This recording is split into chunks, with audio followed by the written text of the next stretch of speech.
Please be seated.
Good afternoon.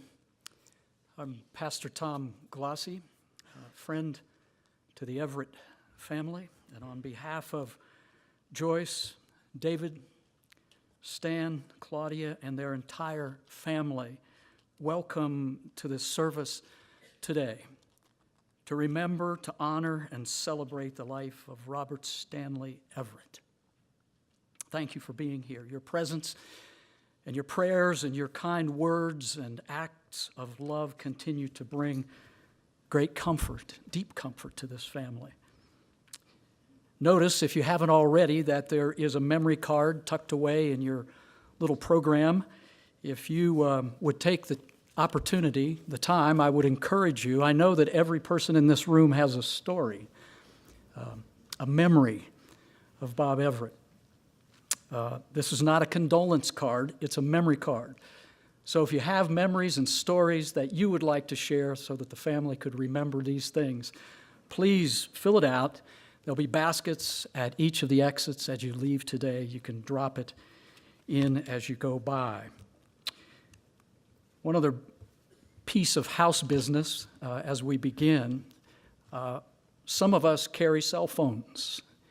And if you happen to be carrying a cell phone today, would you reach into your pocket or your purse, make sure that you have silenced it or turned it off? Either way works fine. We do come today to honor and to celebrate, but we also come in our grief, acknowledging the deep loss of a husband, a father, a grandfather, a great-grandfather, a brother, and friend to many. And the very unique gift, if you will, of grief is that it strips away all of the more mundane distractions of our lives, all the life ingredients that tend to anesthetize us in the routine of our living, numb us and blind us to what's important in life around us. In our grief, we are reminded how fragile life is, how fragile we are in our humanity, and how much we need each other. How very much we need each other, whether as a family or friends or a community. We need each other. In short, grief commands our attention. It reminds us and calls us to live in the moment, in the now, in this day, because the now is all we have. And that's the way Bob Everitt lived, in the now. He had this little prayer tucked away in his drawer. David unearthed it a few days ago. He said, "God has given me this day to use as I will. Use it for good, not evil, gain, not loss. Don't waste it, because you'll never have a chance to use it again." Would you join me in prayer? God of grace, comfort, and compassion, we remember together and before you today Bob Everitt. We thank you for the gift of his life. Our lives have been enriched and enlarged because his life touched ours. In your endless mercy, help us to remember and celebrate today in a way that might just make us a little bit like Bob, using every day as a gift, not to be wasted. God of love and peace, be present with us in this hour and in the days ahead. It's because of who you are that we pray with confident and grateful hearts. Amen. The Everitt family has requested some passages to be read, favorites of Bob's that reveal the kind of man he was, but beyond that, reveals the faith that was at the core of his being. The first one is an Old Testament reading, Isaiah chapter 40, and I'm reading it from the King James Version because that's the way Bob wanted it read. Hast thou not known? Hast thou not heard that the everlasting God, the Lord, the creator of the ends of the earth, fainteth not, neither is he weary? There is no searching of his understanding. He giveth power to the youths, to the faint, and to them that have no might. He increases strength. Even the youths shall faint and be weary, and the young men shall utterly fall.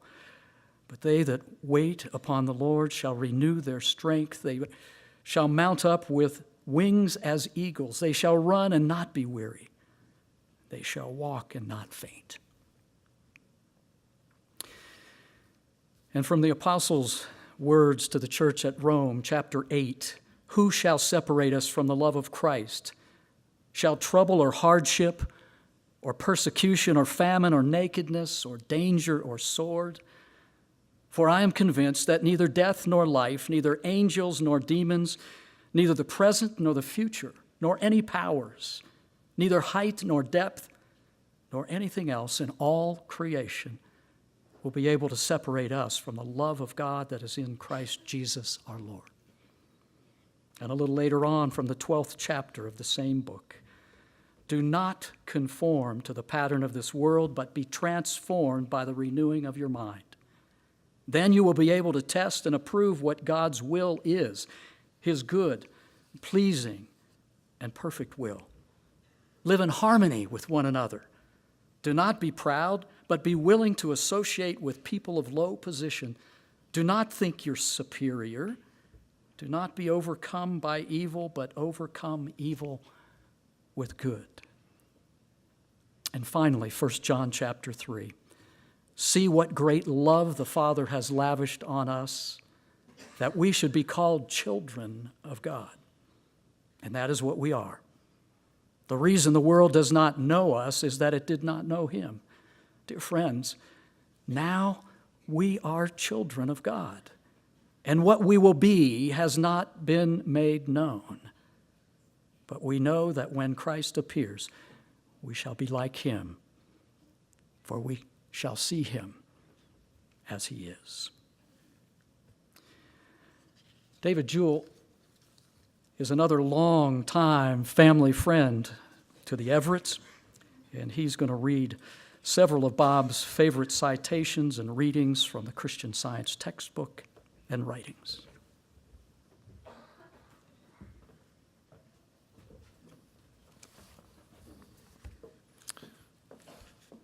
Thank you, Tom. And thanks to Bob's family, who asked me to share some of the Bob's quotes from the books that Tom just mentioned, and which shows how he lived his life.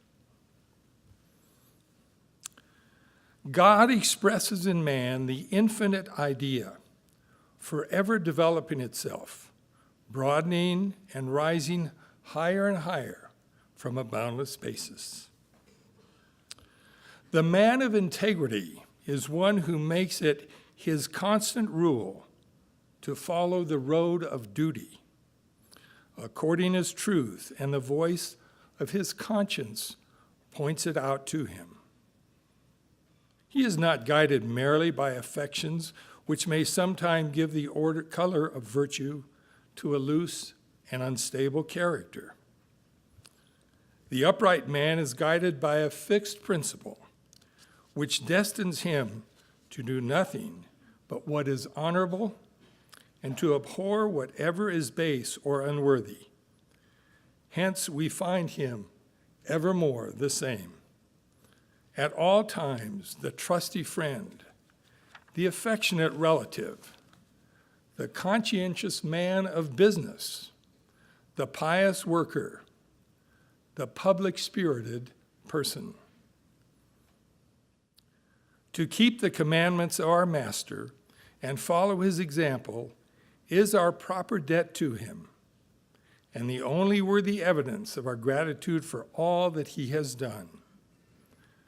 Outward worship is not of itself sufficient to express loyal and heartfelt gratitude, since he has said, "If ye love me, keep my commandments." Are we really grateful for all the good already received? Then we shall avail ourselves of the blessings we have, and thus be fitted to receive more. Gratitude is much more than a verbal expression of thanks.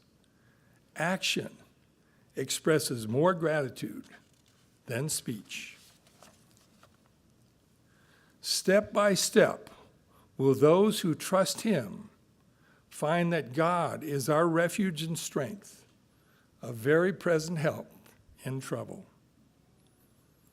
Through divine science, Spirit God unites understanding to eternal harmony.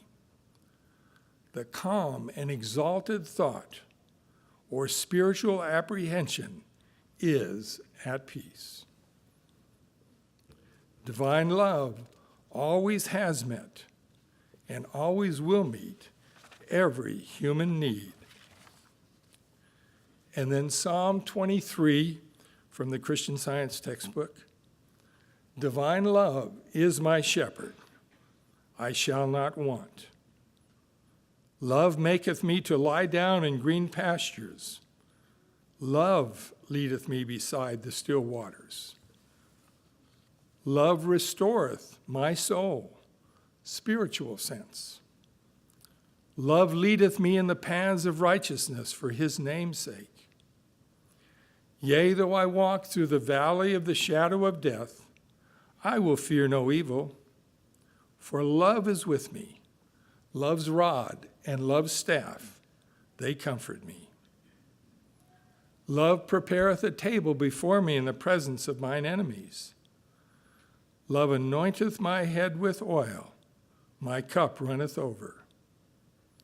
Surely goodness and mercy shall follow me all the days of my life, and I will dwell in the house, the consciousness of love forever.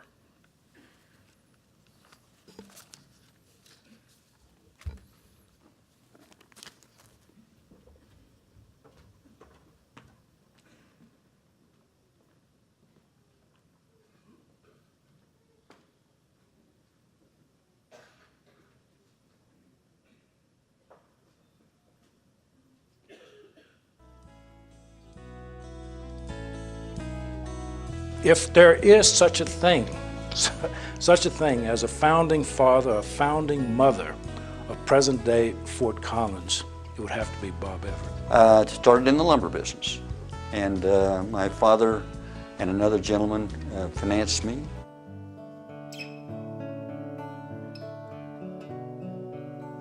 Lady, a widow, called my father, who worked for Longbell Lumber Company in Kansas City, and said, we have a lumber yard for sale. Would Longbell like to buy it? My dad said, no, but you know what? I've got a son that might like to come out to Fort Collins, Colorado, and we'll take a look at it. So we came to Fort Collins, Colorado, and we took a look at it, and I said, you know, I think I like this better than Elk City, Oklahoma. I was a pretty young kid. I was 24 years old, and Joyce and I had two young sons. And we moved to Fort Collins, Colorado, kind of in a covered wagon, I guess you might say.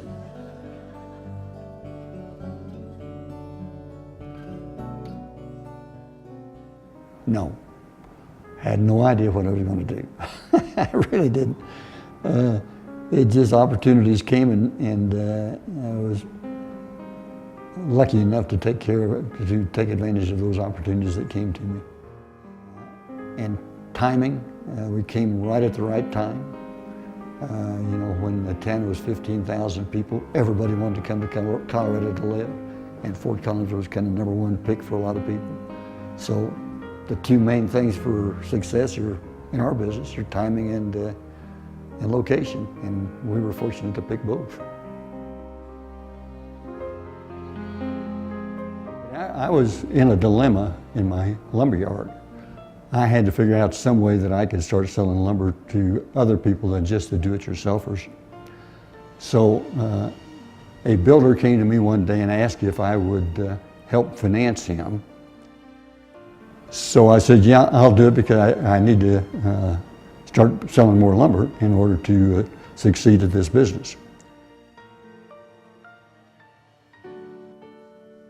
The first project, the commercial project that we did, was a J.C. Penney company, which was downtown, and it's where the Ace Hardware business is today. And but Penney's wanted to expand and build a 60,000 square foot store. So a realtor by the name of Dick Betzing, who Penny had contacted, came to me and said, you know, Bob, would you be interested in building a Penny store for the J.C. Penney Company and leasing it to them for 22 years? And I said, well, I'll give it a try. So it was just one of those quirks. I was just lucky that Mr. Betzing had come to me. So that's how we ended up with building the Penny building, which was 60,000 square feet, including the basement. But it's just kind of one of those lucky things when somebody comes to you, and maybe I may have been the third person that he came to, as far as I know. But anyway, he came to me and we did the deal.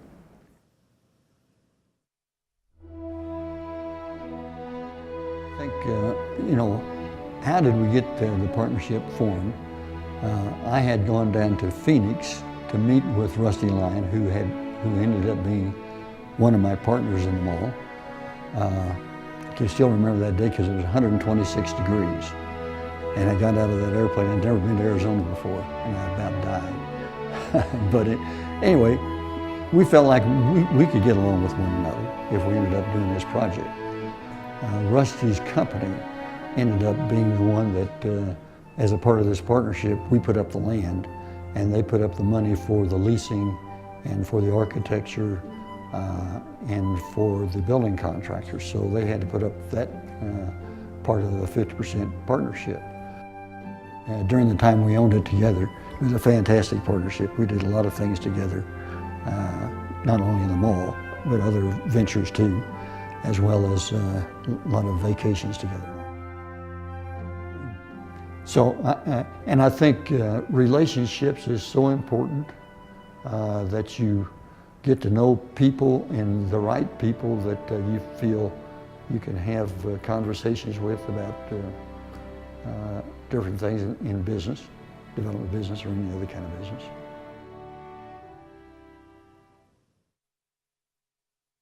There was nobody that I would turn to whose advice I valued more, whose friendship I valued more than Bob Everitt.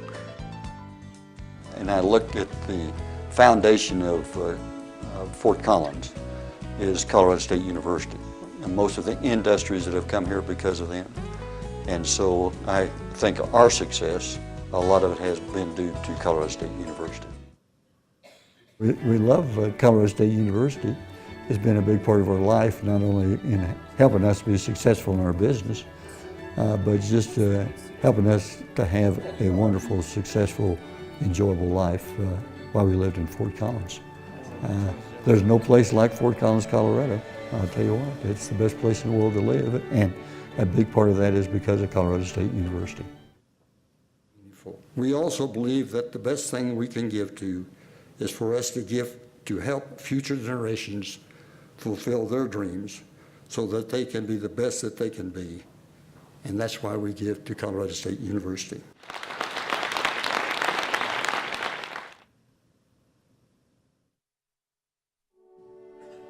Mr. Everitt, what is your proudest achievement? My family. That's my proudest achievement.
This is the beginning of a new day God has given me to use, as I will. I can waste it or use it for good. But what I do today is important because I am exchanging a day of my life for it. When tomorrow comes, this day will be gone forever, leaving in its place something that I have traded it for. I want it to be for gain and not loss, good and not evil, success and not failure, in order that I shall not regret the price I have paid.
I learned that a long time ago, and then I forgot today.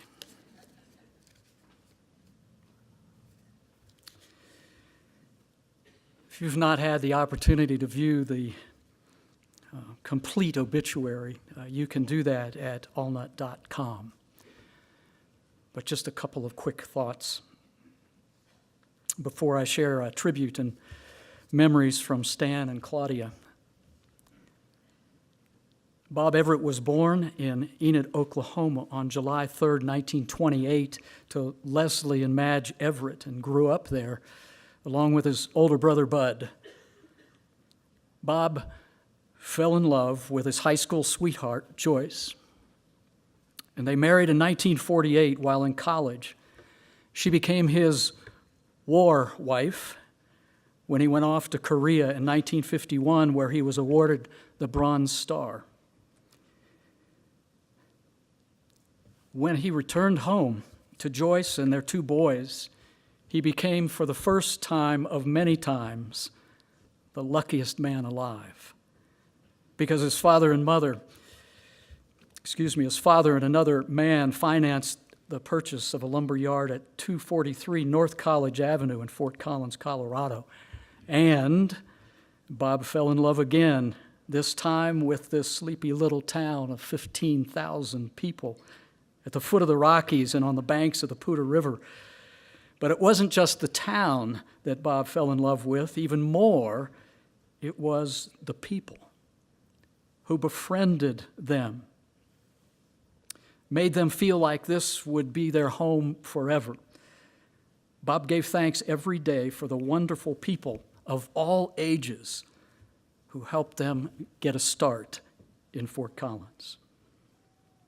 But after living here for a year or two, Bob and Joyce fell in love once again, this time with a college called Colorado A&M.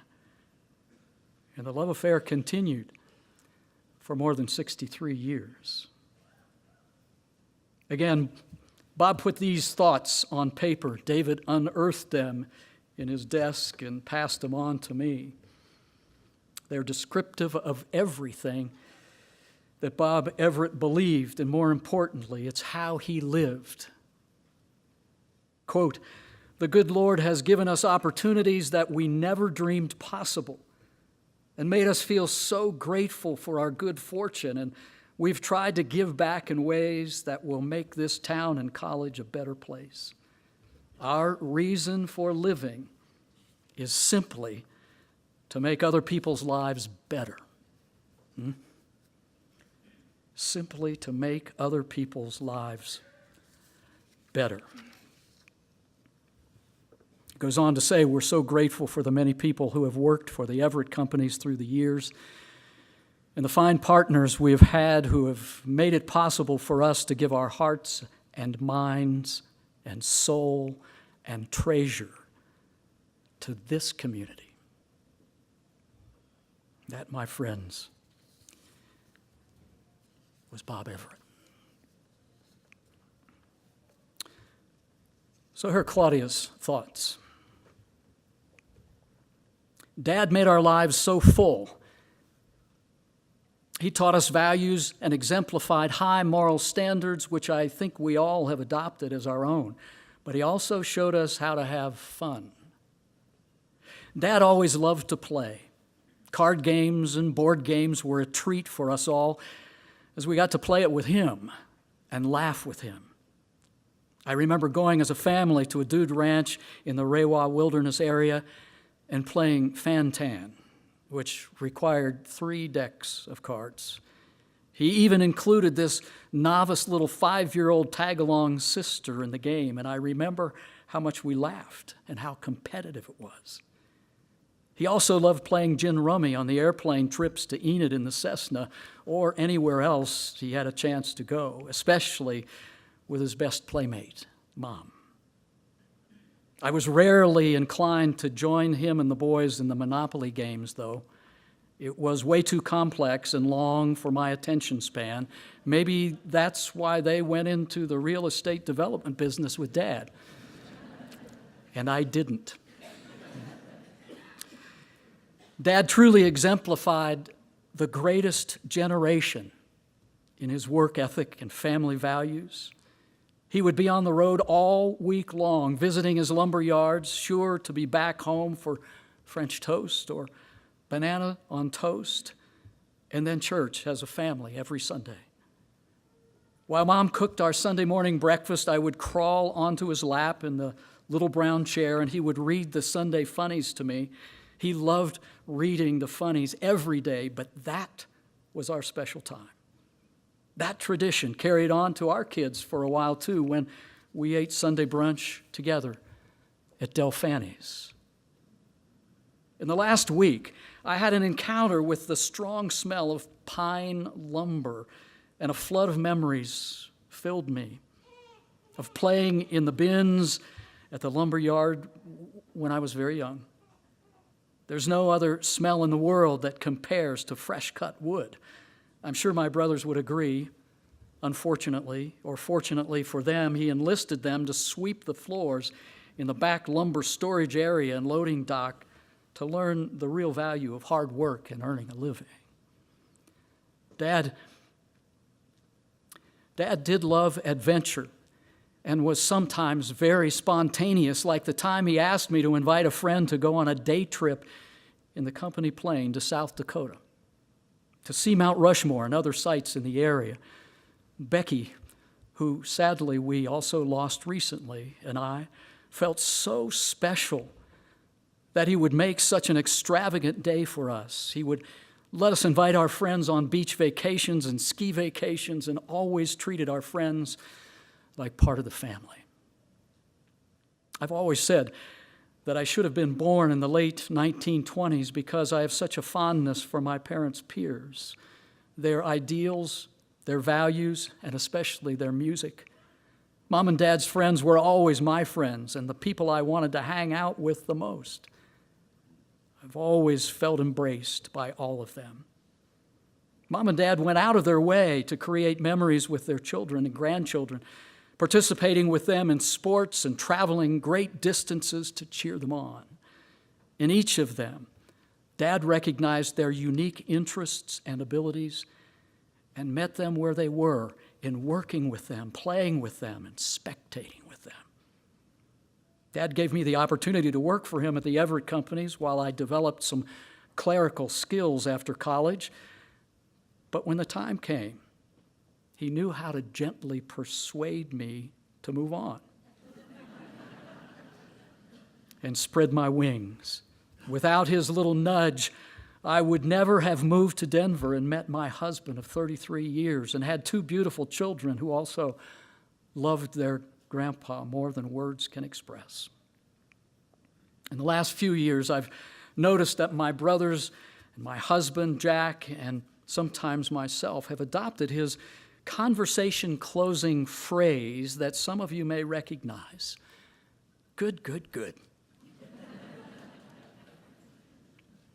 Ever the optimist. I will truly miss his most cheerful greeting whenever I called the house or office. and loved watching him embrace with sincere joy and love each person he crossed paths with every day. The best part was watching him love our mom.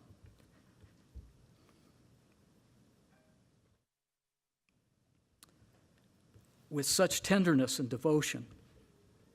I wish we all could love like that. In the last few days, a close acquaintance of Mom and Dad's expressed a beautiful visual to comfort us all in our loss. Pam Dixon wrote, "This transition is rather like watching seagulls down at the seashore. You watch them soar higher and higher until you can't see them anymore, but you know they haven't stopped soaring. It's just that you can no longer see it." Similarly, Bob continues to soar and to express his many wonderful character qualities: humility, integrity, wisdom, generosity, humor, sense of fun, love, i.e., his godliness. These being God's qualities, they haven't gone anywhere but are still here for you to companion with. End quote. In closing, Claudia says, "I would like to say how lucky we all have been to have had Dad as an influence in our lives. And I know he would hope that you carry on his legacy in your lives and smile as you drive around town, recognizing and greeting the places and people he touched so deeply during his 87 years." Claudia's thoughts. Stan says, "When asked about my fondest memories of my dad, my mind filled with all sorts of things we enjoyed together. Since childhood, Dad always exhibited a love for sports and activities that always included us as his family, or others he and Mom had as friends. When I was 8 or 9, I remember driving over Dead Man Pass in the back of a 1960s station wagon with my brother. David and I sat in the rear-facing seat in a cloud of fine dust while Dad, Granddad Les, and Tom Bennett, Spike Baker, or some other buddy of Dad's laughed and told stories all the way to the Diamond Tail Ranch on the Laramie River. We spent the day fishing on Dad's favorite stretch of water and then drove home listening to more laughter and stories. This past September, my son Aaron and I drove over Dead Man Pass with Dad on our way to once again fish on the Laramie at the Diamond Tail. The ride was still bumpy and dusty, and we listened like little kids as Dad recounted his memories of those great fishing trips with his father, his buddies, and his boys. For us, the fishing trip was only so-so that day, but the trip was gloriously fun. Dad even told some of his favorite silly jokes, and we laughed until we cried. I also remember the first ski trip. I think I was 4 years old when we first went skiing as a family. It was a brutally cold day, and I was crying because I had forgotten my gloves, and the socks we used as a substitute were soaking wet and had turned to ice. Mom and Dad took David and I down to the lodge, and we sat together and had hot chocolate to warm up. Dad rubbed my hands as he told tall tales of Jim Bridger, Kit Carson, and other famous mountain men who suffered the hardships of winter in the Rocky Mountains. I was fascinated by these stories and soon forgot about my freezing hands. His fun-filled stories combined with his love of history inspired me to also love the mountains, and in particular, skiing. In fact, it was only a few years ago that Mom and Dad were still skiing with all of us, including all of their grandchildren. He absolutely adored living in Colorado. Finally, Dad loved to travel, and he loved organizing elaborate trips for us as a family or for his group of Fort Collins friends. Almost every year, he and Mom were off to take a train trip across Canada, a river cruise on the Erie Canal, or a fishing trip to Alaska with the Schraders, the Gents, the Murrays, the McGraws, and others. Both he and Mom would come back with story after story after story about what they did and how much fun they had. I don't remember a lot of pictures, but the stories portrayed the fun they had better than pictures ever could. Our family also went on big trips together. We celebrated Mom and Dad's 40th anniversary in the Cayman Islands, Christmas in New York City, New Year's in Hawaii, and spring breaks in Mexico, filling hotels and buses with dozens of children and grandchildren, and Dad was always there, leading us to Radio City Music Hall, the ancient ruins of the Mayans, or a flight over an erupting Hawaiian volcano.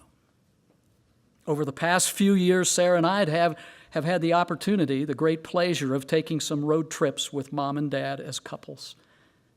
As usual, they made our travels seem like a comedy tour, always joking, poking fun at each other, and just laughing as we traveled across Wyoming or South Dakota or Virginia. We will never forget these precious memories. Dad never stopped loving sports, traveling, and other outdoor activities, and he always made them fun and memorable for those lucky enough to join him. For me, his legacy will always be his unquenchable love of life, family, friends, and others that he encountered along the way. He was able to make everything fun and uplifting, regardless of the situation. He was able to see the best in everyone and in everything, always encouraging, always positive. He was a man who knew how to relax and enjoy things around him, and all of those things have spilled over into the lives of all of us here today. To sum it up, Stan says, my dad, Bob Everitt, lived a life we can all admire. He ceaselessly loved, and he always did what he could to brighten the lives of everyone he met. Think of his cheery smile, silly jokes, and that twinkle in his eye whenever you can. And sometime soon, let out a laugh just for the fun of it in celebration of this wonderful man. All of us will miss him, but his fun-loving spirit will inspire us forever. Thank you, Dad. David.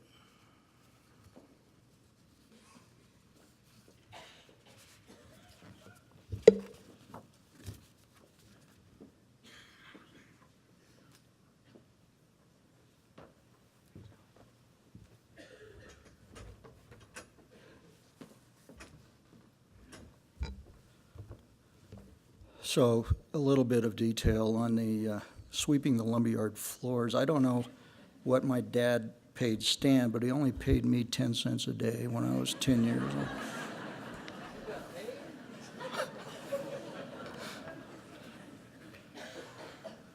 That's why I wasn't interested in the lumber business, I think.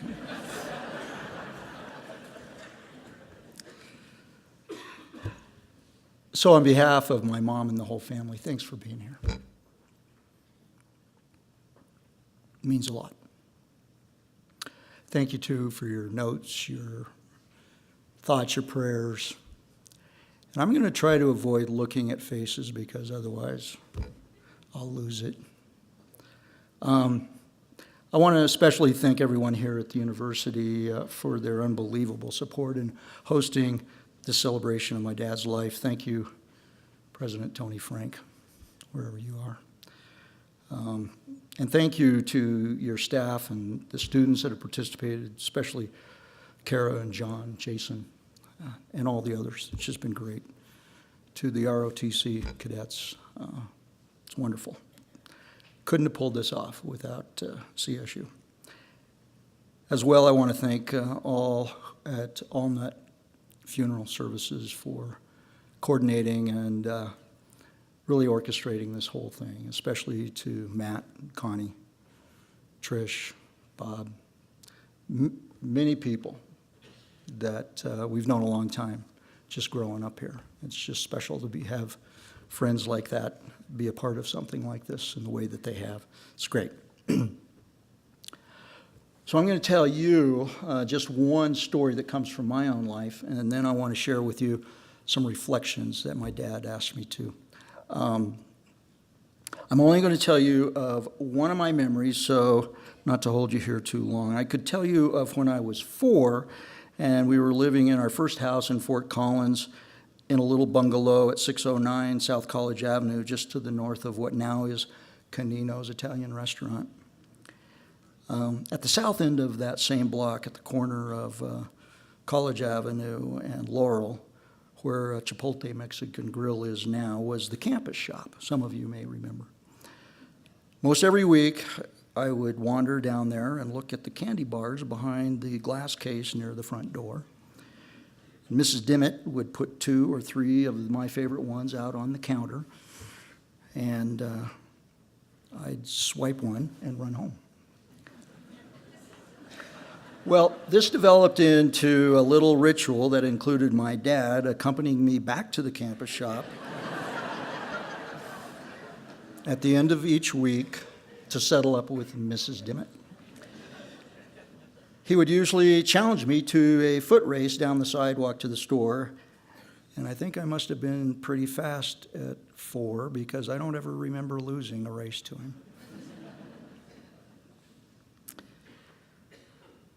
Dad would have some serious conversation with Mrs. Dimmitt, and as she stood behind the counter next to her cash register, and then Dad would reach into his pocket, lean over and pay me my weekly allowance, which curiously was the same amount that I owed Mrs. Dimmitt. Once paid, we would race back home, and the weekly ritual was complete. And the sequel to that is one of Mrs. Dimmitt's grandsons became one of my favorite friends as we grew up, and still frequently see each other, or infrequently, but periodically. Hi, Tom.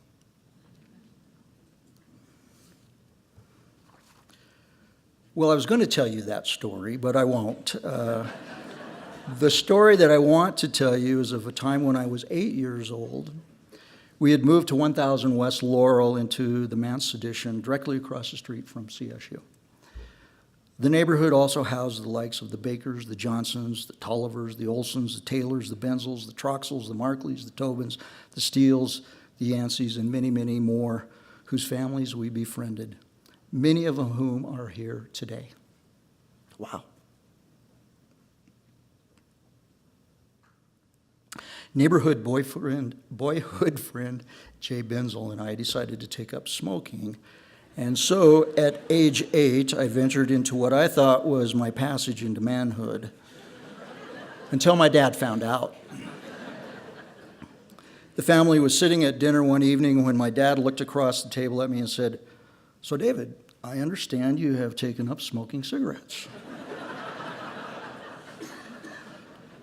My heart sunk to my stomach. "Well, none of the rest of us smoke, so why don't you show us how it's done?"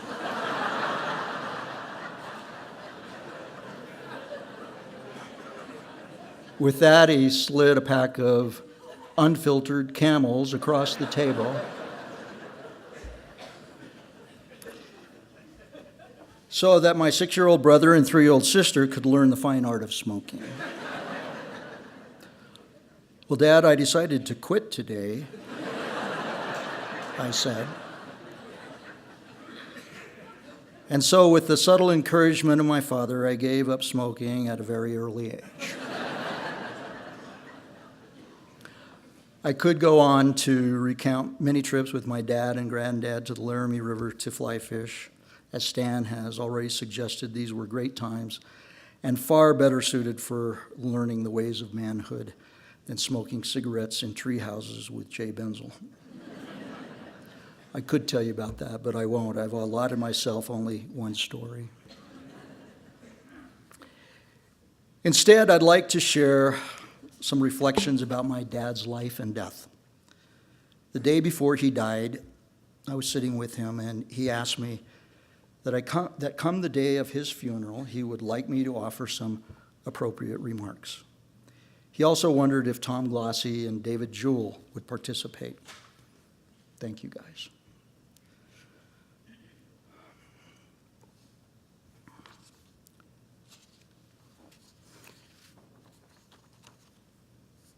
Well, none of us, including my father, thought that he would die the very next day. But he did, and here we are. About 3 years ago, my dad gave me his mom's Bible with this note tucked inside. I'd love to read it to you. Monday, August 12, 2013. Dear David, Mother and I have been going through our bookshelves and deciding what books to take to the used bookstore or give away to relatives and friends. We came across this Bible that my father gave my mother in 1960 at Easter time. You can tell how much my father loved my wonderful mother. There was a poem in the Bible that I think is a good one, and one I think I would like to have read at my funeral. After I opened and read the Bible this morning, I decided that you should have it, and it would be nice one for you to use when you do weddings and funerals for our family members. There's a history of preachers, ministers, and readers in our family. My grandmother, Ruth Stanton Everitt's father, was a circuit rider Methodist minister in West Texas and Western Oklahoma Territory before they moved to Enid in the 1890s. My grandmother was a reader at the Christian Science Church in Enid during those early days. My Uncle John was a minister for our troops during the Second World War. And my brother Bud was a Presbyterian minister in Enid and in Florida. And then there was and is you, now doing weddings and other things as a lay minister. That's 5 generations. So pass this book on to whoever's next, or maybe you'll have to divide it up between 2 or 3 nexts. I have been blessed in many ways. Your mother is a very spiritual person and truly has blessed me. Seems that all of our family has the blessings of the Spirit of life, truth, and love within our hearts and souls. And Mother and I are grateful for that. The Bible is certainly a special one to be shared. We love you and all of our family very much, Mom and Dad. So I'm going to take the time, if you will let me, to read that poem that he asked to be read. And then I want to read from my grandmother's Bible, a couple of passages. So here's the poem. It's old. I had to tape it together in order to read it. It's called, I Want to Walk. I want to walk by the side of the man who has suffered and seen and knows, who has measured his pace on the battle line and given and taken blows, who has never whined when the scheme was wrong or scoffed at the failing plan, but taken his dose with a heart of trust and the faith of a gentleman, who has parried and struck and sought and given and scarred with 1,000 spears, can lift his head to the stars of heaven and isn't afraid of his tears.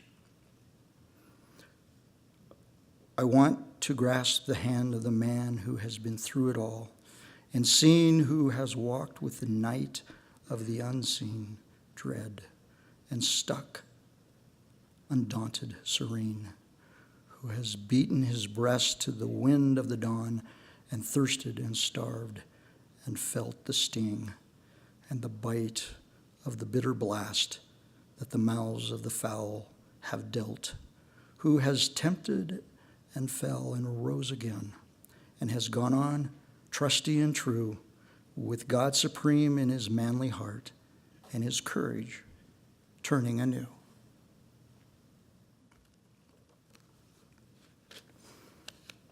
A few years back, while reading my own Bible early one morning, I came across the following verse and immediately thought of my father, because as I suspect you will agree, the passage is all about him, even though it was written about 2,600 years ago.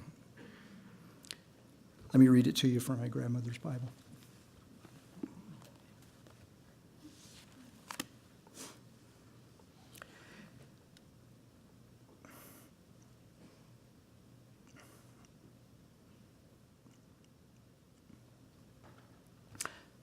Seek the welfare of the city whither I have sent you. And pray unto the Lord for it. For in the welfare thereof shall ye find your own welfare. I want to read that again, but I'm going to read it out of a more contemporary translation. See if you don't think this was directives to my dad. Do good things for the city where I sent you. Pray to the Lord for the city where you are living, because if good things happen in the city, good things will happen to you also. I'm not aware that my father ever read this verse written by the Old Testament prophet Jeremiah, but whether he read it or not, he lived it. As has already been said, Bob Everitt loved Fort Collins. He loved northern Colorado. He loved all of Colorado. But he was particularly fond of the choice city. And every day he would rise with the aim of doing good things for the city where he trusted God had sent him. And as a result, there is little argument that good things happened in the city. Good things happened to him and to we who are blessed to be a part of his family, circle of friends and colleagues. For Bob Everitt, though, the good he sought to do had two dimensions. There was, of course, the planning and building, the community service, the philanthropy. Many of us are beneficiaries of these good things. But there was always a second agenda for my dad. Not so public, not so noteworthy, but all the more important. For those of us who knew him well, we knew my dad's second agenda was love. You tell me if the Bible's description of love doesn't well define my father. I think it does. Have a listen. Love is patient and kind. Love is not jealous, does not brag.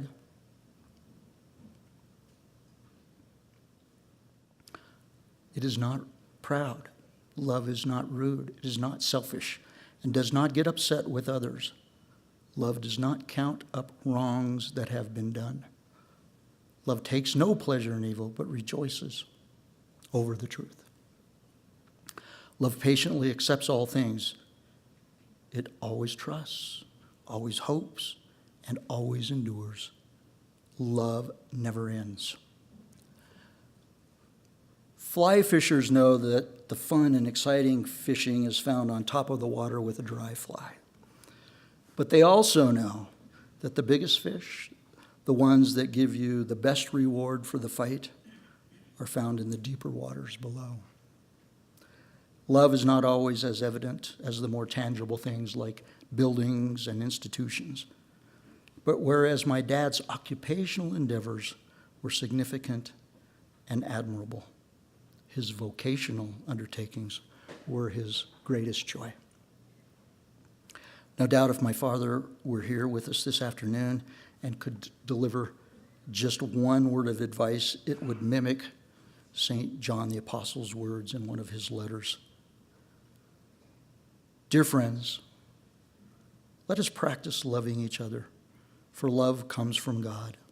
And those who are loving and kind show that they are children of God and that they are getting to know him better.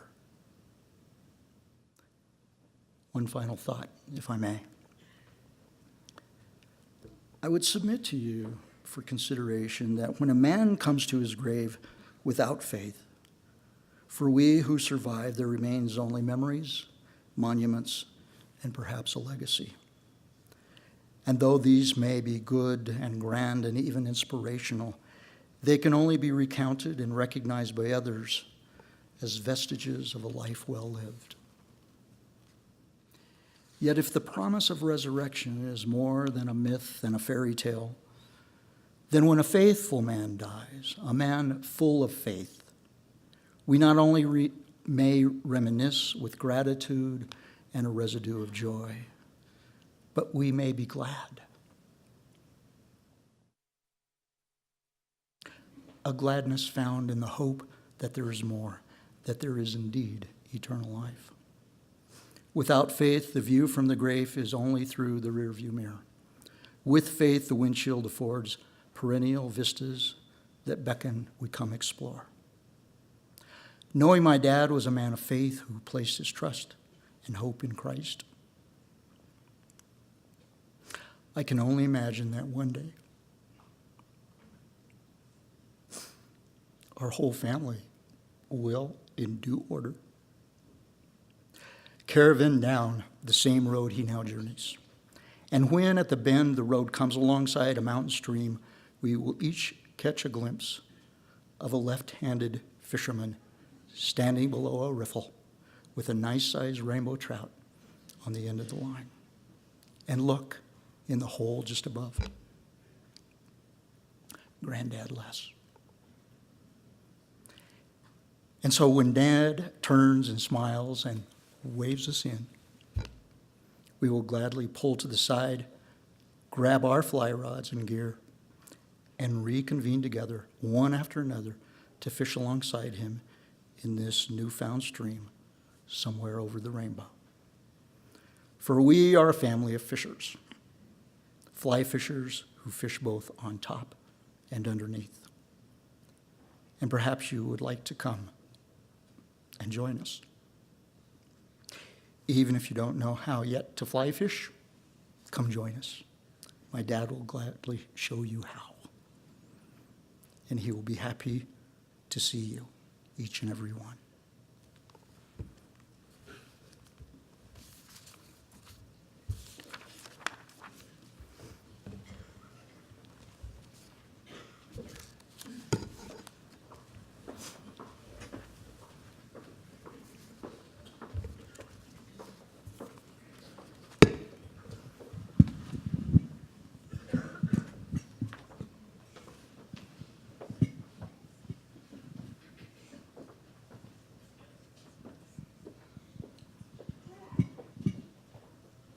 On behalf of the grandchildren who have lived an exceptional life because of a very generous and kind and loving man, we wanted to sing one of our granddad's favorite songs this afternoon. We had the chance to sing this for him at his 75th birthday in Pinedale, Wyoming, and the words to this song epitomize my granddad, which is an optimist, and despite the trappings and frustrations of the world, there are always bright things in this wonderful world to give thanks for.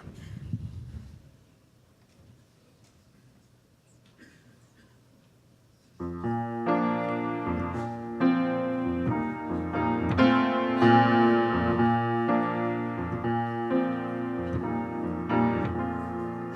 see trees of green, red roses too. I see them bloom for me and you, and I think to myself, what a wonderful world. I see skies of blue, clouds of white, bright blessed day and dark sacred night. And I think to myself, what a wonderful world. The colors of the rainbow, so pretty in the sky, are also on the faces of people going by. I see friends shaking hands, saying, how do you do? They're really saying, I love you. I hear babies cry, I watch them grow. They'll learn much more than I'll ever know. And I think to myself, what a wonderful world. Would you mind singing this with us?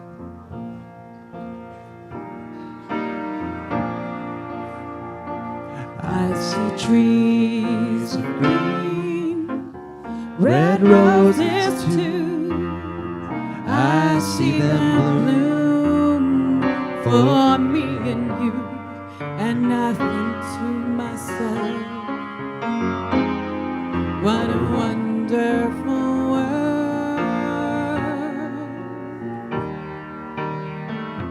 I see skies of blue, clouds of white, bright blessed day, the dark sacred night, and I think to myself, what a wonderful world.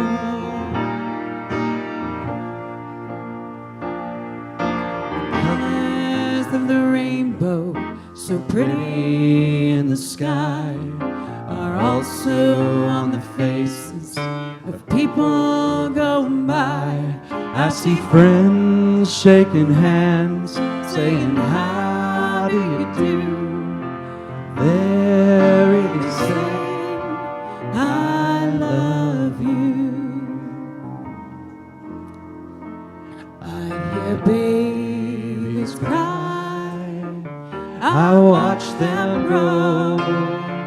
They'll learn much more than I'll ever know. And I think to myself, what a wonderful world.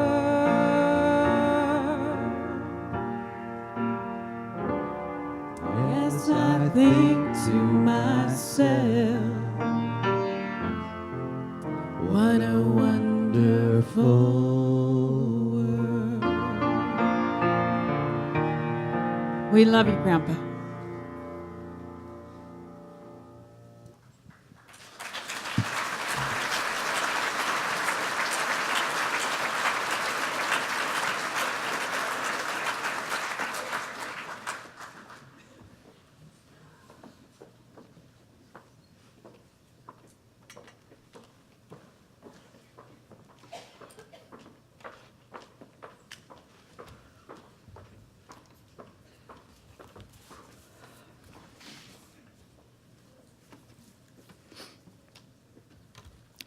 Thank you for coming today. What an encouragement you have been to this marvelous family.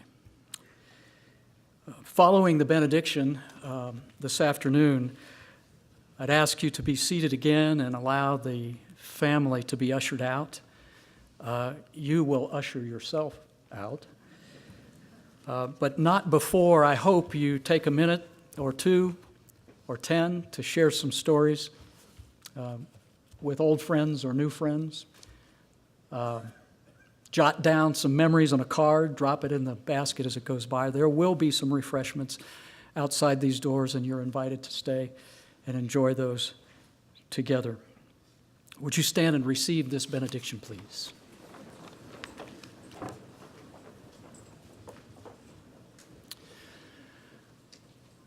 The Lord bless you and keep you. The Lord make his face to shine upon you and be gracious to you. The Lord turn his face toward you and give you peace. Amen. You may be seated.